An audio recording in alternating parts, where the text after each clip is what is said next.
Yes. Awesome. I'm still waiting for the legal forms to move that forward. Okay. I wish I'd had them by now, but all right. So who's staying for the DocuSign zip forms thing?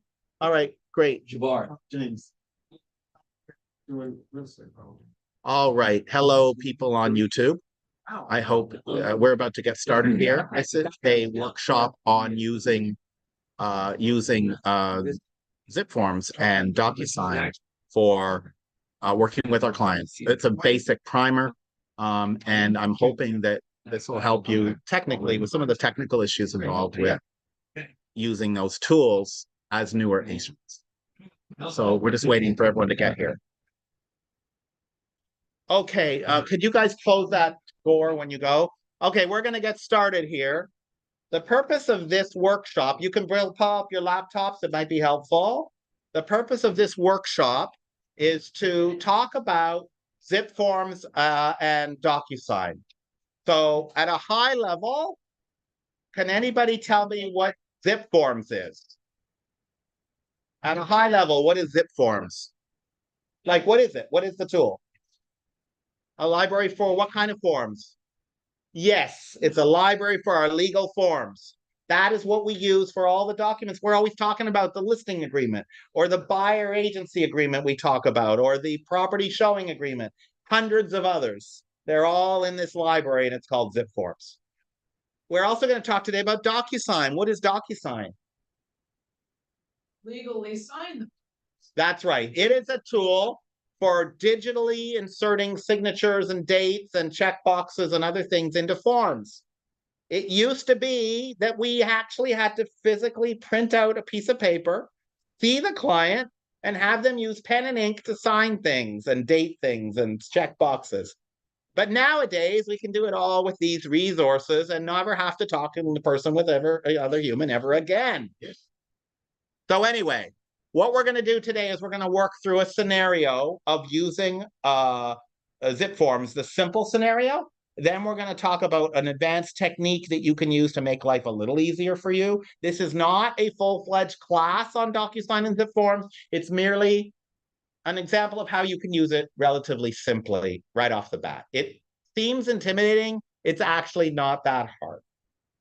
So here is our scenario. We are hosting an open house. Maybe it's our first open house, and we want to have some PSRA, property showing and representation agreement forms to take with us for signature. That's our first scenario. We're going to do another scenario in a minute. All right. So first of all, we need to find zip forms. Where can we find zip forms? I find it on the car website. Well, how do you find the car website? I have it. You have it bookmarked now, but maybe you don't have it bookmarked, so you can type in CAR zip forms. Now, you don't know car.org. You're just trying to figure it out. So you go car zip forms on Google, and there it is, guys. The top things that show up. California Association of Realtors, sign in. Now, I might add that when most of you joined the brokerage, I gave you a new agent checklist. And the new agent checklist has a tab on it that says how to find stuff. And zip forms is right there. So you could also get it from the new agent checklist. But this is better. So we go to sign in. Click sign in here. And the first thing we want to do the first time we do this is what Matthew did, is bookmark it. If you're using Google Forms, you click the little star here and you put it into a bookmark. This says sign in, so I'm going to change it to say car sign in real estate stuff. Click done. Now, it's always going to be easy for me to find. I don't have to go to do a Google search next time. So that's time saver number one, right? All right, now, my username and password are defaulting. They will not default for you the first time you do this, okay? And if you've forgotten your username or password, you can go here and go through that process. But let's just assume for a minute that you have your username and password set up. We click sign in. Now, Forms is not the most intuitive, awesomest of softwares. Okay, it's not. So signing in isn't just one click, as it should be one click. It isn't.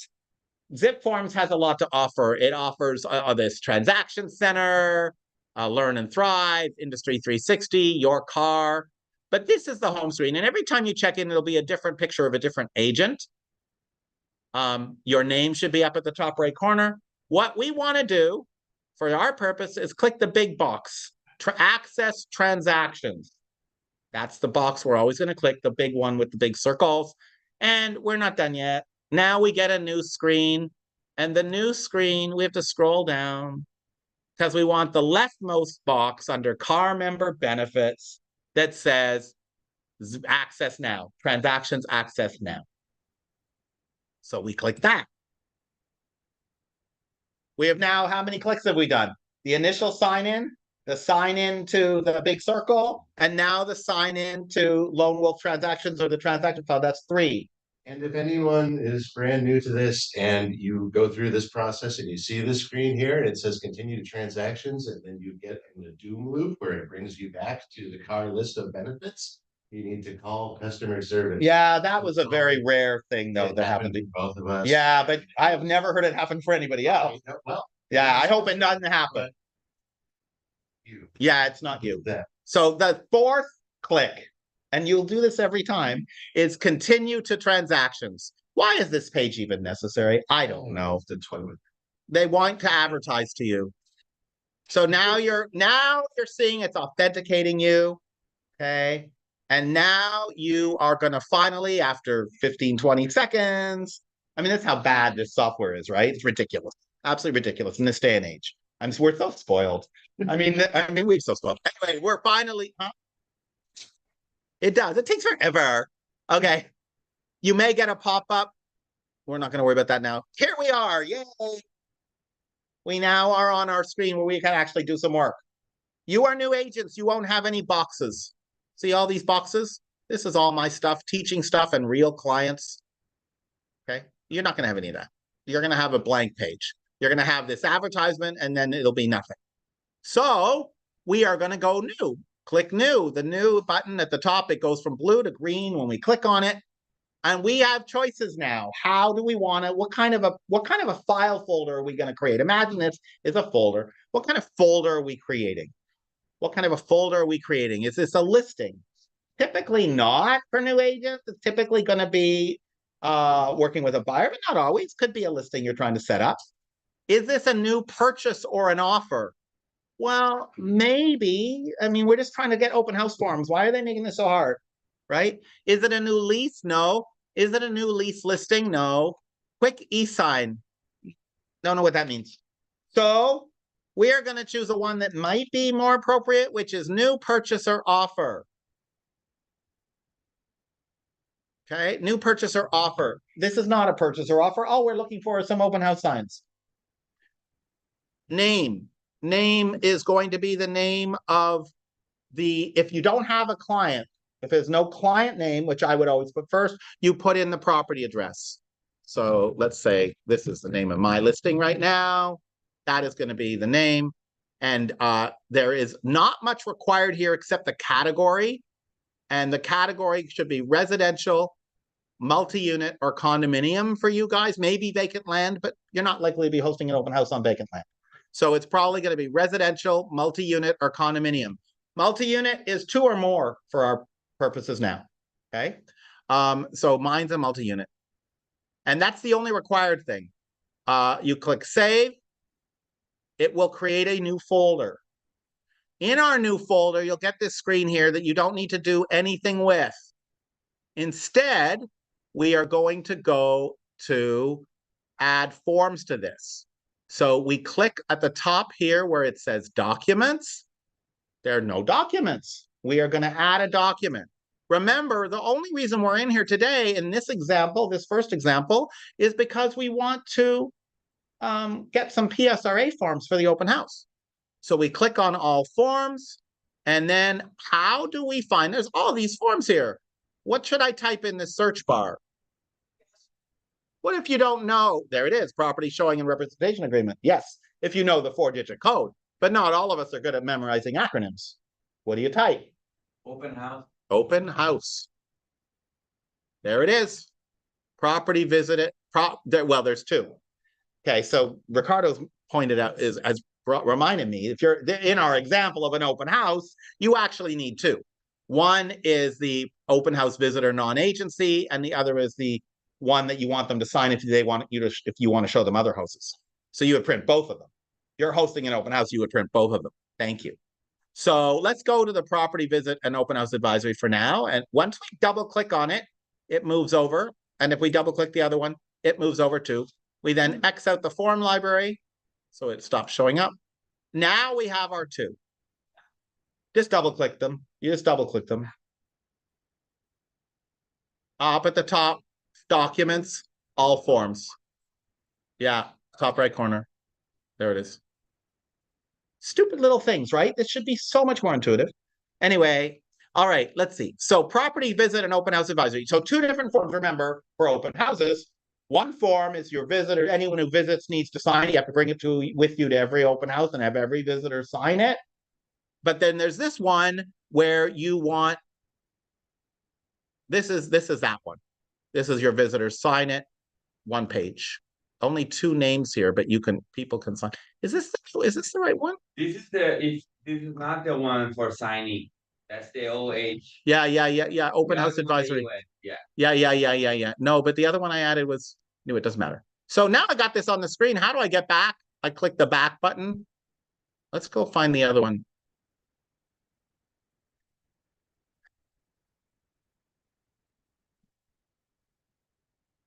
All right. The point is here, we want to take some forms with us so then there's this one.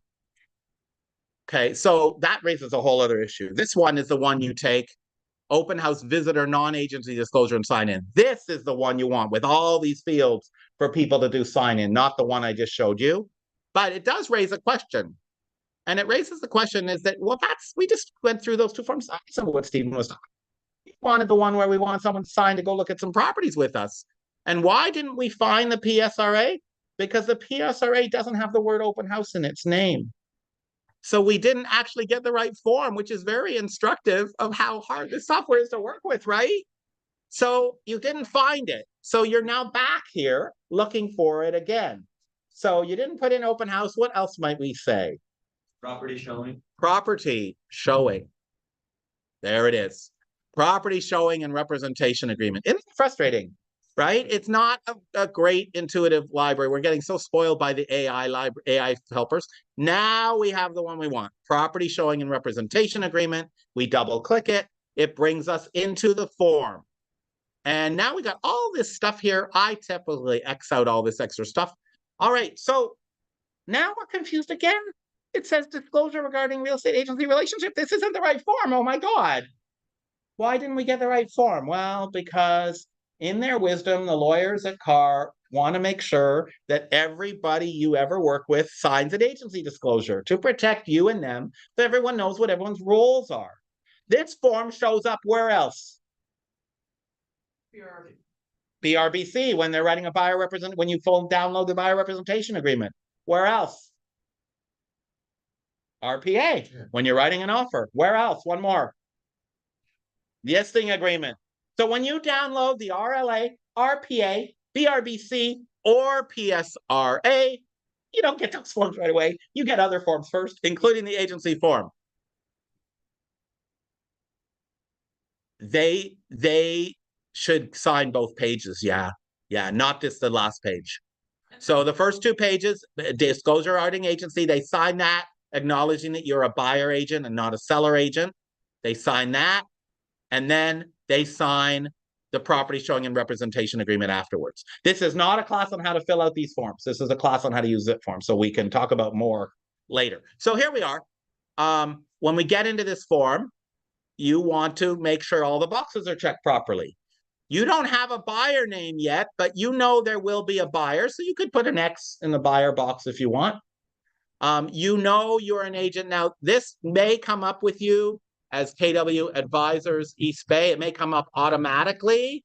That's what we'd like it to do. But if it doesn't, you want to put in, if you're with the East Bay, KW Advisors East Bay. If you're watching this online and you're with a different brokerage, you want to put in the name for your brokerage. It might be KW Advisors Fremont or KW Advisors Palo Alto or another office. You want to put in your broker name here. Then you want to make sure your name is showing up. Mine's defaulting. but it doesn't have my licensing information here. So we need to find the broker licensing information. Where would you get your broker license information? If you already have a business card. You don't have a business card yet. What are your resources? Where do you find it? DRE, You can go to DRE website and look up Keller Williams Advisors East Bay or your own name. Yeah. Because under your own name, it'll show you. Let's say their website's down, as it's been down for 2 weeks now. You can't reach it that way. How else do you get it?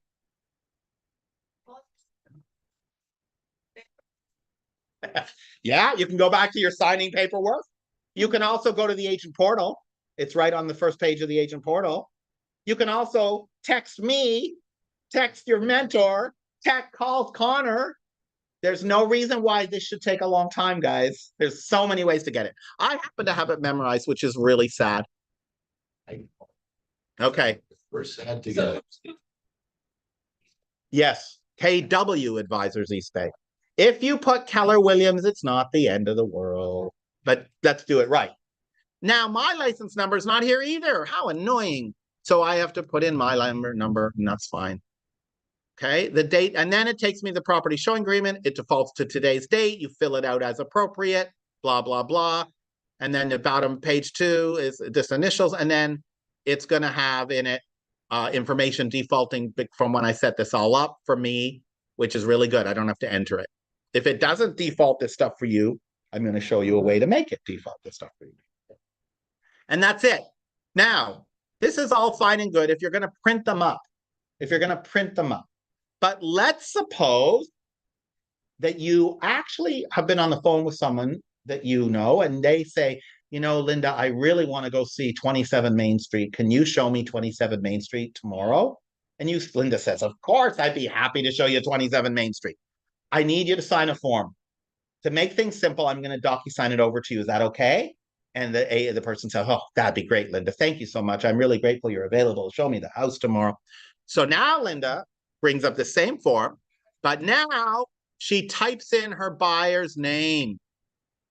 Joe Buyer. Joette Buyer. All right. And then she goes down and she goes into this, and now she can fill it out. Notice Joette Buyer's name is now showing. Once you've entered it, it will show up in all the places it's supposed to show up. Now, there's only one property. So we put in 27 Anywhere Avenue in any city,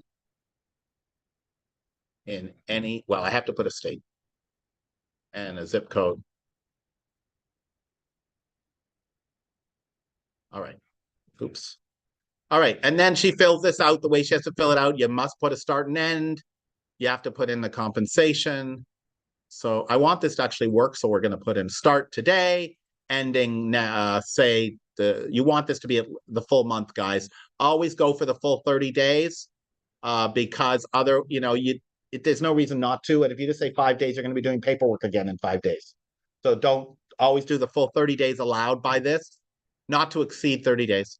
Amount of compensation, I always recommend 3%, as we talked about before, but you can put in any number here you want. And that's it, unless there's some special terms or anything.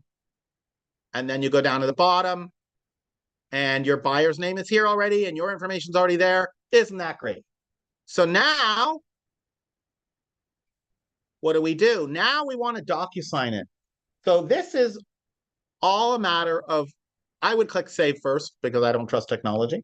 Right? Then what I would do is click on prepare signing, the top right corner, the blue box, prepare signing. Now this all presumes that you've already set up a DocuSign account, by the way. If you haven't set up DocuSign, the first time you go through this, it's going to make you go through a whole bunch of other hoops. Okay? But it's going to take us to an interaction, a new screen. It's going to take us to a new screen. All right. E-sign packet name. I don't think you have to change this, but I like to change it to be more meaningful for the recipient than e-signing packet name, which is awfully generic. So I always change this.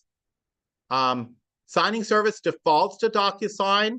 There are other signing services, but you subscribe to this one. So you're always going to put that in. You don't need to fill in the documents at this point because they should be down here. But let's suppose you wanted them to sign a PDF form, you could then upload the PDF from here or even previously. But if you did it through Zipforms, the documents that you put into Zipforms will be in the section below. Okay. All right, what do? We click next. Now we click next. Okay, so all we did on that screen was choose the name of the packet. On this screen, we say, well, who's going to sign this? Right? There's all these potential signers with no emails or names, rather. But we want Joette to sign it and Stephen to sign it. So we check their names. But watch what happens when we check Joette's name. Oh, my goodness. It says a message. Please correct missing. No. Please correct missing or invalid information in highlighted fields. Isn't that lovely? We need our client's email address. So we're going to put that in. And I am going to show you what happens at their emails too. So now, no more problem. We click close. Isn't that great? Now, it will set up a default signing order. You can choose it to be signing simultaneously. They can both have the same number, or you can specify one first and one second. You can do whatever you want. My personal preference is to sign first. The reason I like to sign first is because it gives me one last chance to make sure the form looks right. One last chance to audit it, to make sure I didn't make a mistake. Make sure all the fields are filled in correctly. There is another argument that you should go the other way so that the buyer knows that you've already signed, or the client knows you've already signed, so it has an air of authenticity for them. Completely up to you. I don't recommend that you could do it simultaneously too. It's completely up to you. So for our case, we're going to leave it as 1, 2, Stephen first, then the buyer, and we're going to click next.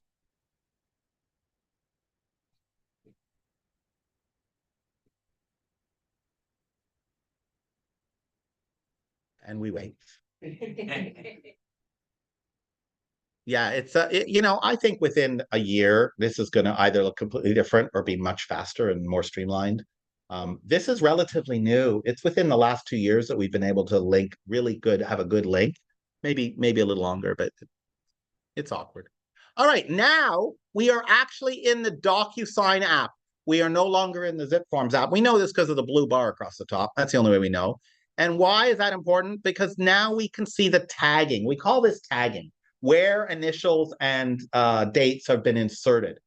Now, this is really cool.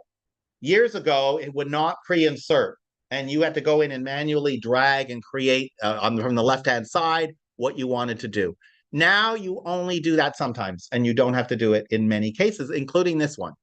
So notice it put in a signature for our buyer, Joette, and the date for her to sign. It put in a signature for me and a date to sign on our agency disclosure.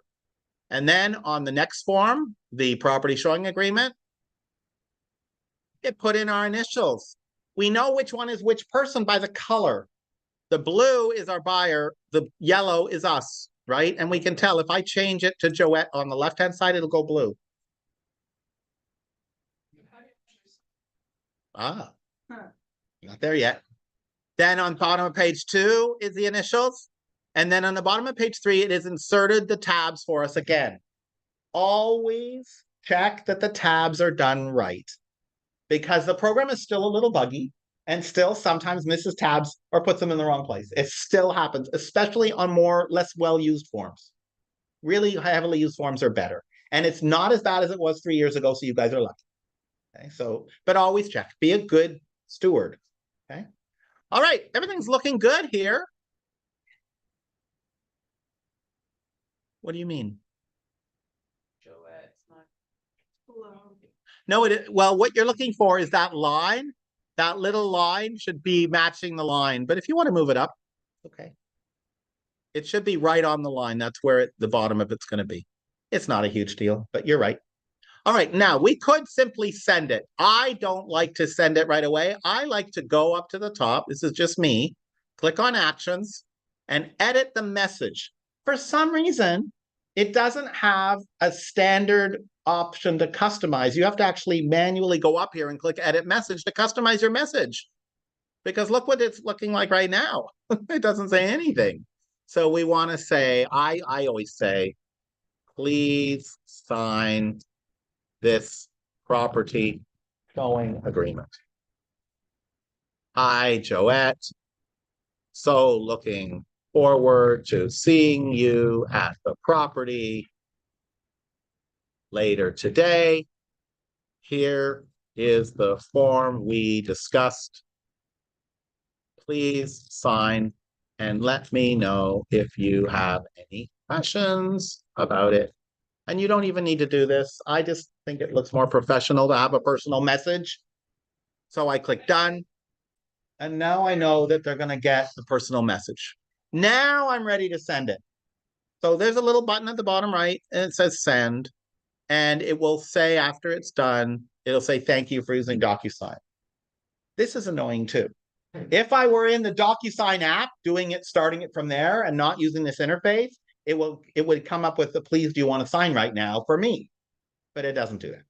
So, all right. So now I have to sign first. Remember, I set myself up to sign first. So I have to go to my email and it'll be in my email. So let me go into emails. I'm sorry, I didn't have this open. Okay, so let's go to my email, go into Stephen's emails, and there should be something here for me to sign. This is going to get to Linda's question, right? Sorry, I didn't have my emails loaded for this.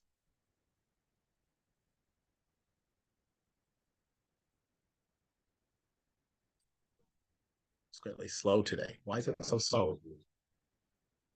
Okay, right at the very top. Right at the very, very top. 679 9th Street. Please sign this property showing, just like I wrote it in my message. Otherwise, it would say, it would have my name and then it would say DocuSign this, right? So here I am, review document. And here's the message I wrote to Joette. I get this message too. You can have a different message for every single person. I rarely use that feature. Click review document. Now it launches the document now to be signed by me, the agent, right? So it now launches that.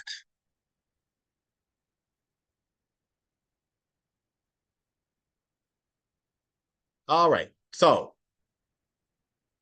please review and act on these documents. There's the message again. Click continue and start. Click start, go down. And if you have not signed before, so it keeps moving you to the next point. One little tip, pro tip about putting in signatures. When you do click-throughs, it will not stop on non-required optional tags. So let's suppose you put a check mark in, you put in a checkbox. You have to manually go to the checkbox to initial it. It won't automatically stop there because it only stops when it goes through automatically on mandatory fields. Very annoying when you're doing a counteroffer. That's why I find that most annoying. But anyway, it's fine. So then once I click the last one, I'm not done yet. And this is where your buyers are going to get hung up. And anyone signing anything is going to get hung up who hasn't used this technology. They're going to say, I finished signing now. Because the little sign tag went away. They're not done. They have to click the finish button at the top, just like we do.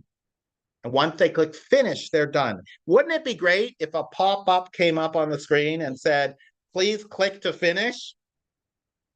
Well, this is asking me to log into the app. I don't want to log into the app. But you're right. I know. It's ridiculous. Okay, so now I've signed. Now I'm going to show you what it looks like for our friend, the buyer.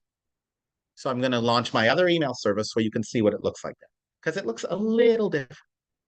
All right. So here it is from Stephen Beard. Here it is. Please sign. Same email look. That's fine. And I'm opened it up. This is what your client sees. Okay. Stephen Beard sent you a document for review and signing. Hi, Joette. So here's my message. And I review the document. Very similar so far. And now it launches DocuSign for the next person to sign it. And it's going to look very similar. The only difference is she's going to see my signatures and dates. And there's one other difference. Because she is not a DocuSign user, there is going to be she has to initial for electronic signature disclosure. Now, you can agree to it without actually reading the disclosure. And this raises a whole point. A huge point. It is in your standard listing packages with disclosures, they will often have a page about electronic signatures. We have a problem in our industry that no one really wants to talk about, and that is that buyers are signing documents without reading them. Agents are signing documents without reading them. It's not going to stand up in court. I'm sure there've already been lawsuits about it. So read everything, guys, and encourage your buyers to as well, not to just click through and sign, because they do. I had a seller sign a listing agreement and then come to me after and said, you said you would do it for 2.5%, and it said 3%, or it didn't even say that. I said, okay, we're getting ready to close. Here's the new net sheet. And it showed what they'd agreed to. And they said, well, you promised to do it for 2.5%. You signed 3%, Mr. Seller. What the hell? They never read it.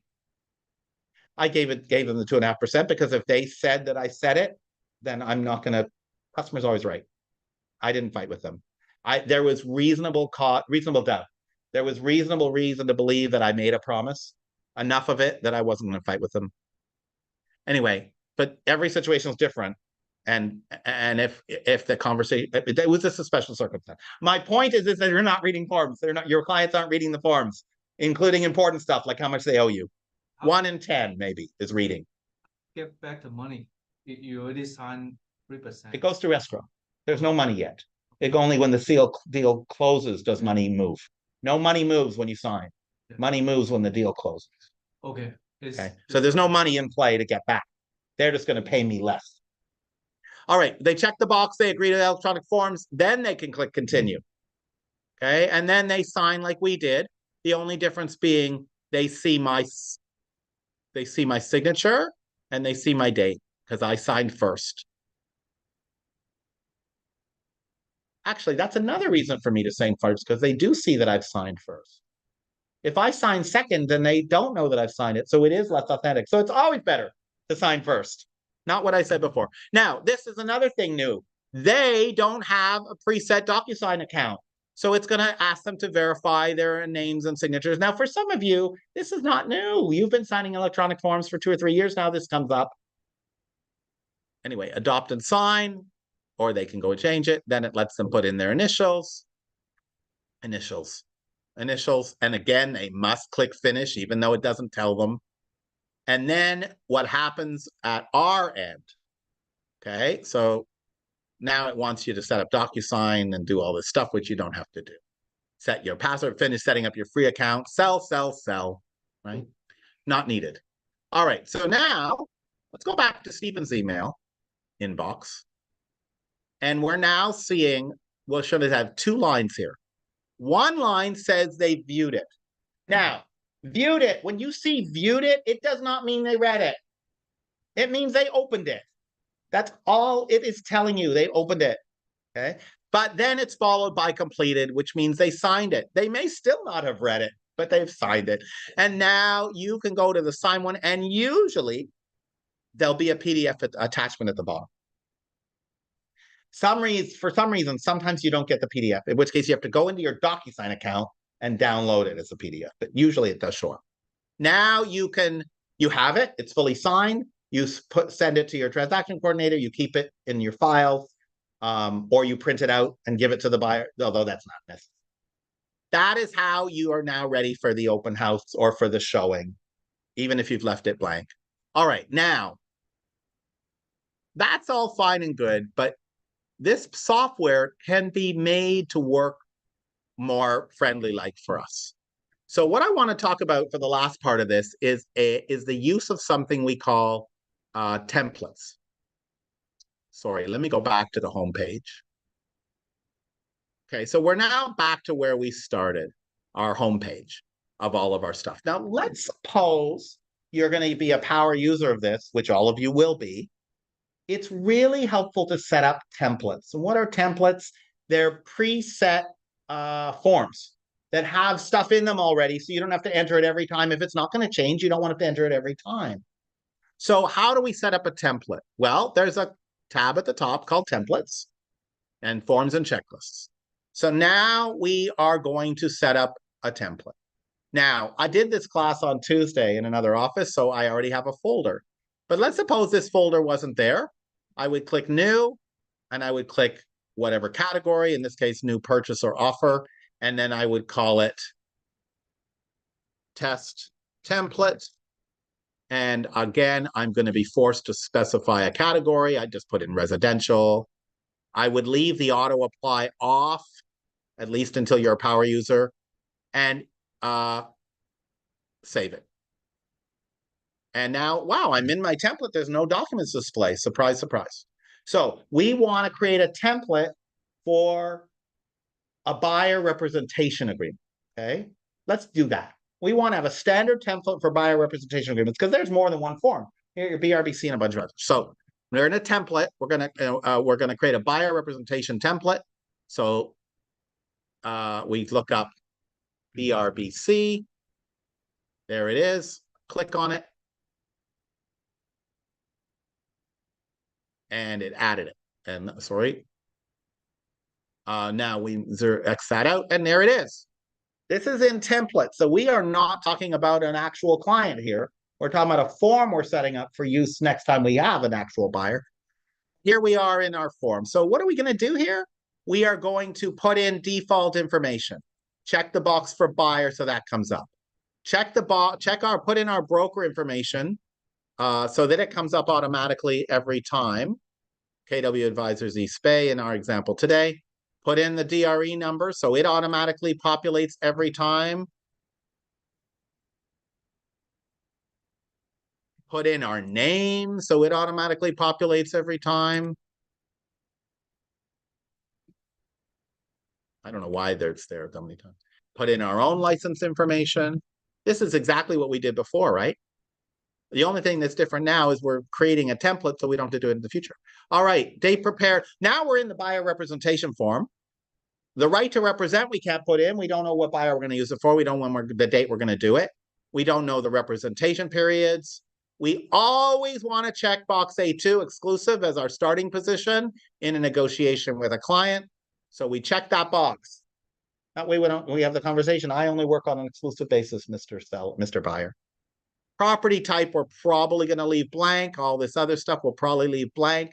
Compensation, as we talked about, I like to put in 3% as a standard and then negotiate from there, right? The other thing I like to do is set a continuation period. And I usually say 30 days as a default standard. Mr. Buyer, at the end of this agreement, if you buy any property that I showed you for next 30 days, then I still get paid my full commission. That's what that's for. This is not a class on how to fill this form out, but I'm just filling out standard defaults that I would use. Then I get to the last page, and because I've filled them out, you'll see that it's got them filled out here. Now, what I like to supplement this with is my brokerage information. So I would put in 4937 Telegraph Avenue, Suite A is what we are, in the fair city of Oakland, in the state of California. In the state of California, in the zip code 94609, which I've just memorized. It's just me. There are no other brokers, no other checkboxes here right now. So that's that. The rest of this, I think all the rest of this, there's nothing else. It's just signatures, but I'm going through carefully to check that I don't want to set up any other defaults. See, because I entered it once, it did set up the default for me on this form. And I think that's it. Yeah. So now we save, always save. And then we are going to go back. We're not actually sending this for signing to anybody. This is a template. Okay, so now we have our template BRBC for this, and now we don't need this. And now it's going to take us back eventually to our template. And now we're going to leave this. We're going to go back to the list. So you may not see it. Sorry. See how it says back to list? Top left corner, we click that. And it didn't take us back to our template list. It take us back to our whole list. But if we go to our template list by clicking on the tab to the adjacent to it,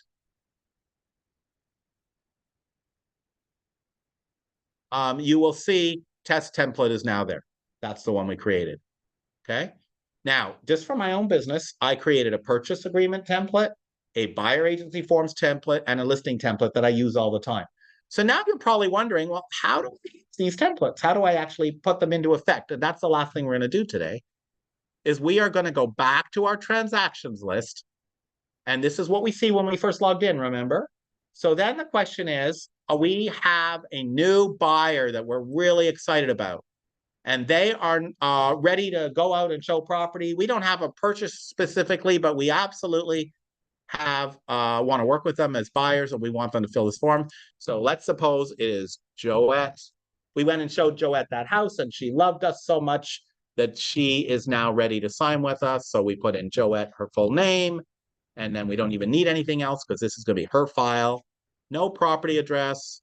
It would be where she lives, I think, if you put it here. And then she's going to be looking at residential properties. She decides she didn't want a duplex. Here's where the magic happens. Select templates. Select templates. We want this one, the one we just created, test template. Okay, and click save. Now it creates a new folder, but now it's going to auto-populate that information. And that's going to make your life easier. Gets more and more in depth the more you get. When you have a purchase agreement, this is even more powerful a tool. Let's suppose you like to write your contracts with a standard of asking the seller for the home warranty. It'll come up for you if you set it up as a template. And then you talk about it with your buyer, you go through, you can always change it on the real deal. Agency. Yeah, let's go look. So now, sorry, we don't need to load the form. First thing we observe, we go to forms, it's already there. If you had 10 forms in the template, it would bring up all 10, which is very helpful for listings. So now we go into our buyer representation and broker compensation form, and we just double check that it looks the way we want. So what do we need to add? We need to put Joette's name here. And the reason we do is because we didn't set up a cover sheet for her, but that's a whole other thing. So we put her in here. Okay, now for technical reasons that aren't important, it changed my broker, but it won't for you. Okay, don't worry about these. All right, so there we are, right? It defaulted my DRE, it defaulted my license information, and now it's defaulting. Now it's defaulting the brokerage name. There's my 3%. There's my exclusivity. I don't have to remember, right? There is my 30 days. The three things I always do. You could do differently, but that's what I do. And then everything else is going to be as needed for this particular agreement. We get to the bottom of the page where she signs, and all of our information is correct. Okay. And that's more or less it. Now we can go through and fill it out for her. It's done. Prepare signing the way we did before. And that's it. So what have we talked about today? See, there is so much more you can do with DocuSign, but it's going to be okay. All we did today was showed how you can go into Zipforms, find the form for open houses, find the form you want, and pull it in for editing for use, and then how to get it signed digitally. And then we talked about how to use templates to pre-fill some of the fields. There is a lot more you can do with this integration. You can use cover pages. You can use, there's other things.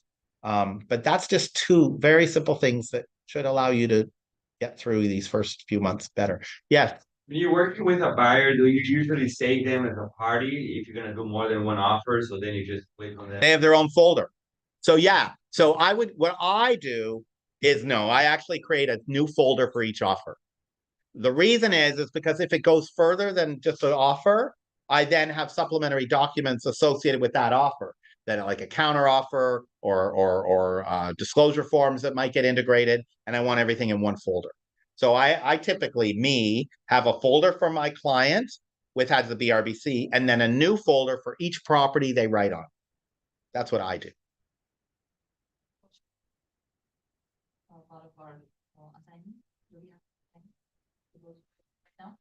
Go through the purchase agreement. Well, that's a pretty big thing. There is a 2.5-hour class you can watch on the portal. That's probably better. This class is just about how to use DocuSign. It's not about how to fill in the purchase agreement. But what I will be happy to show you is where you can go to get more information. So if you go to the agent portal, go to the Oakland portal. Eventually. I don't know why my computer's so slow today. Maybe I have too much open. No, it's slow. I think it's the internet. It's the internet. Yeah, this is not usually that slow, even, you know. Anyway, when this comes up, we should be able to see what we're doing here. Yeah, it's really slow, right? Yeah. Or normal. Anyway, maybe some, ants or critters got inside the wiring or something. Cover page, yeah, a cover letter or cover page. You can use cover pages in zip forms, but don't worry about it. It just adds a layer of complexity you don't need. Just do what I just showed you. It'll help you. And then when you become an expert, you can start playing with cover pages. Okay. So anyway, I sign into the portal. Oh, really? Buses. Really? I mean, that's just really. Oh my God. What's for the PC sign up? It's the internet cast now. You have to pick this one out. Ridiculous. All right, we're here. So you go into productivity coaching, you go to class recordings, and there is a recording specifically on contracts. It's called RPA Overview Contracts with Eddie. And there is in here his class he taught in October. However, watch this, absolutely watch this. There's a new version of this form that came out last week, came out on the 17th. What's today? The 19th? Came out on Tuesday or Wednesday. And there is a video being prepared now that you'll have next week or the week after that talks about the changes to this. Watch that as well. Okay, watch that. And yeah, you were ahead of it because of the 3-part. Yeah, that's right. Right. But that's how you do it, Tenzin. And then meet with your new mentor, okay, and ask them questions about the contract as part of the assignment. And make sure you understand this. You want to be able to explain this to a buyer, right? Any other questions about DocuSign and Zipforms? That the all form you put in on tablets, like they can sign it one time. They don't have to, like, for example, the agreements and then also the conversation, put it together instead of doing. You add them from the form library. Yeah. Put what together? I'm not sure I understand the question. What forms? All the form you talk about. Well, you wouldn't mix and match them always, right? You'd only use the forms you need. So if you're working with a buyer, they're already together. If you're doing a buyer representation agreement meeting, you're going to make up a consult. I showed you all the forms. It was in one place. If you're going to an open house, you're going to use the open house sign-in form and the open house showing and property showing and representation agreement. You could bring in more forms. I mean, if you're in zip forms, right? If you're in zip forms, you can always to any folder add lots of forms. So let's just go back to our friend Joette's folder that we just created, right? Here we are on Joette's folder. It's only got one form in it. We can click on all forms and we can add in any form we want. There's hundreds. You can add them all there and then she can sign them all at once. Okay, so I don't know if that answers your question, but that's how, there's no problem. You can add lots of forms. Exactly. And you don't have to use templates. I mean, I like to use templates for things that are going to be repetitious, like a listing agreement, a buyer agreement, and a RPA contract. But if you're just, you can always do just one-offs as needed. If we're hosting an open house and we want printed copies, we can auto-populate your brokerage info. Right. So let's go back to that for a minute. Yeah, but let's just go back how easy it is. We didn't really talk about printing. Printing should be fairly straightforward, right? So if we go to this one I just created 15 minutes ago and we want to go to we just went into the one we did before. We go back to we go back to documents. Here are our 2 documents. There's 3 actually, I think. Wait, why are there no documents? What happened here? Did I do the wrong one? Let me go back. Where is it? That's weird. What happened to those documents?